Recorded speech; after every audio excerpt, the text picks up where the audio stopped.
ရှင်မတဲခရစ်ဝင်အခန်းကြီး25ထိုအခါကောင်းကင်နိုင်ငံတော်ဒီက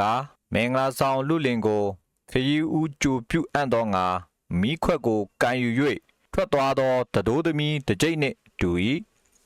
ထိုတတိုးသမီးတို့တွင်9ယောက်သည်ပညာသတိရှိ၏9ယောက်မူကားအမိုက်ဖြစ်ကြ၏မိုက်သောသူတို့သည်မိခွက်တို့ကိုတာယူ၍စီကိုမယူကြပညာသတိရှိသောသူတို့မူကားမိခွက်နှင့်တကွဘူး၌ပါသောစီကိုလည်းယူကြ၏မင်္ဂလာဆောင်လူလင်သည်မလာဘဲနေစဉ်တွင်ထိုသူတို့သမီးအပေါင်းတို့သည်ငှ၍အိပ်ပျော်ကြ၏တကောင်ရံ၌ကြည်ပါမင်္ဂလာဆောင်လူလင်သည်လာပြီးခရီးဦးကြိုပြုခြင်းကထွက်သွားကြကုန်ဟုကြွေးကြော်လျင်ထိုသူတို့သမီးအပေါင်းတို့သည်ထ၍မိခွက်များကိုပြင်ဆင်ကြ၏မိုက်သောသူတို့ကငါတို့စီမီတေပါပြီတင်တို့စီကိုအနှဲငယ်ပေးပါဟုပညာရှိသောသူတို့အားတောင်းကြ၏ပညာရှိသောသူတို့ကလည်းတင်တို့အဖို့နှင့်ငါတို့အဖို့စီမလောက်ထို့ကြောင့်စီရောင်းသောသူရှိရာသို့တွား၍ကိုသုံးဖို့ဝယ်လင်တာ၍ကောင်းသည်ဟုပြန်ပြောကြ၏ထိုသူတို့သည်စီဝယ်သွားသည့်အခိုက်တွင်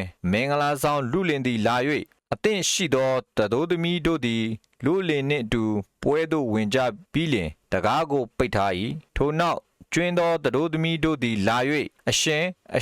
ကျမတို့အားတကားကိုဖွင့်ပေးပါဟုတောင်းလျှောက်ကြသောအရှင်ကလည်းငါမှန်ဆိုသည်ကတင်တို့ကိုငါမသိဟုပြန်ပြောလေ၏တို့ဖြစ်၍လူသားသည်ကြွလာအံ့သောနေ့ရဲ့အချိန်နာရီကိုတင်တို့သည်မသိသောကြောင့်စောင့်နေကြလောဥပမာကလူတူဦးသည်အခြားသောပြည်သို့သွားမည်ဟုအကြံရှိလျက်မိမိငယ်သားတို့ကိုခေါ်၍မိမိဥစ္စာများကိုအပ်ပေး၏သူတို့သည်အသီးသီးအစွမ်းတတိရှိသည့်အတိုင်းတဦး၌ငွေခွက်50တဦး၌ငွေခွက်20တဦး၌အခွက်30ကိုအပ်ပေးပြီးမှချက်ချင်းသွားလေ၏အခွက်50ကိုခံသောသူသည်သွား၍ဂုံသွဲချင်းကိုပြုသည်ဖြင့်အခြားသောအခွက်50ကိုအမျက်ရလေ၏ထိုနည်းတူအခွက်20ကိုခံသောသူသည်လည်းအခြားသောအခွက်20ကိုအမျက်ရလေ၏အခွက်30ကိုခံသောသူမူကားတွား၍မြေ၌တွင်းတူးပြီးလျှင်အရှင်၏ငွေကိုဝတ်ထားလေ၏ကာလကြာမြင့်ပြီးမှထိုငယ်သားတို့၏အရှင်သည်လာ၍သူတို့ကိုစိန်ယူလေ၏အခွက်50ကိုခံသောသူသည်ချင်းကပ်၍အခြားသောအခွက်50ကိုဆက်လက်သခင်ကိုတော်သည်အကျွန်ုပ်၌အခွက်50ကိုအပ်ပေးတော်မူ၏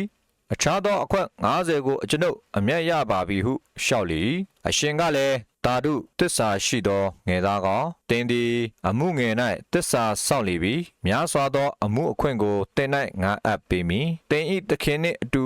စည်းစိမ်ကိုဝင်စားလောဟု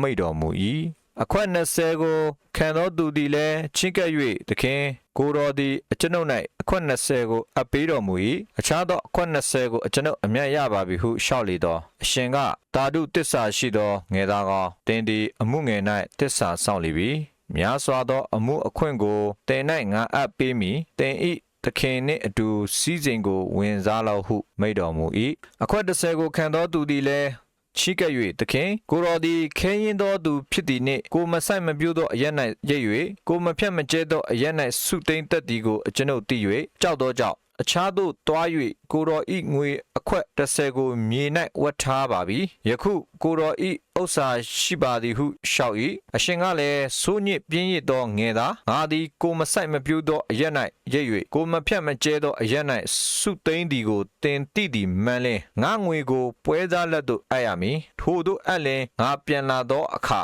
ငွေရင်းနှင့်အတိုးကိုရလိမ့်မည်ထို့ကြောင့်အခွက်30ကိုထိသူဤလက်မှနှုတ်ကြအခွက်100ရှိသောသူကိုပေးကြအကြောင်းမူကားအကျဉ်သူသည်ရတတ်၏ထိုသူ၌ကြွယ်ဝပြည့်စုံခြင်းကပေးဦးမည်အကျဉ်သူသည်ဆင်းရဲ၏ထိုသူ၌ရှိသည်မြတ်ကိုပင်နှုတ်လိမ့်မည်အတုံးမရသောထိုငယ်သားကိုငိုကြွေးခြင်းအံသွားခဲကြိတ်ခြင်းရှိရာပြင်အရက်မောင်မိုက်ထဲသို့နေထုတ်ချလိုက်ကြဟုစီရင်တော်မူ၏